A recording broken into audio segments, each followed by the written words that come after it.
Hey guys, what's going on? I wanted to walk you through a little post-training cool-down recovery stretching flow. It's about 7 to 8 movements. I typically try to do all on one side, switch over, do all on the other side.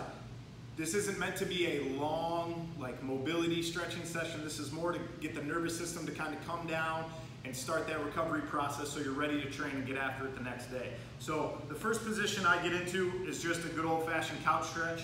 If you want to use a bench or put your foot up against the wall, you can, but I'm just going to kind of flow through each position. So I would start here, couch stretch. I try to stay nice and tall, squeeze the glute of the down leg, and I just try to sit myself in, try to find a spot where I get a little bit of a stretch. Usually hold it 20 to 30 seconds or so. Then from there, I'm going to drop down into a lizard. I usually call it a groiner as well. Biggest thing, just finding a spot where you feel a little bit of a stretch through your hip, through your glute, whatever you got. All right, so from that, I'll transition into a pigeon. Now, I try to keep my hips square. I try not to just rotate and have my hip turn that way because then I'm not feeling a stretch. So if you have to sneak this foot back a little to make sure your hips stay square, that's totally cool. And if you can, I usually will try to lean over and I might even try to reach the way of the leg that's forward. From there, I'll swing out, put my other foot in, and then I'll work on stretching through my hamstring. I also like to bring my hand of my opposite arm and reach over top. Get a good stretch through that QL there. Then I'll swap over. I'll put my foot on the other side of my knee, and then I'll do a spinal rotation.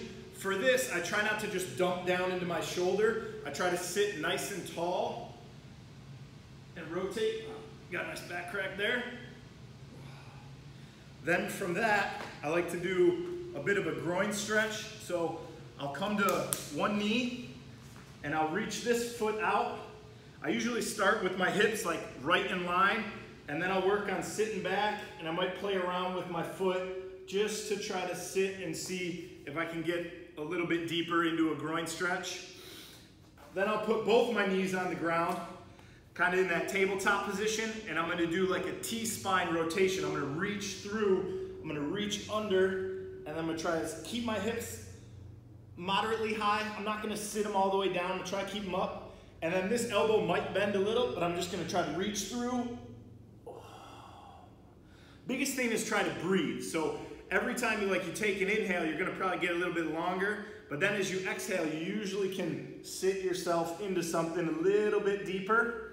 And then to finish it out before I start my other side, I just drop myself into a child's pose. I try to put my hands on top of each other and then just really work on trying to keep my butt down on my heels and reach my hands nice and long, and usually you get a nice little bit of a T-spine extension there. So that's a nice little post-training session, cool down, recovery, stretching flow to set you up for success the next training session.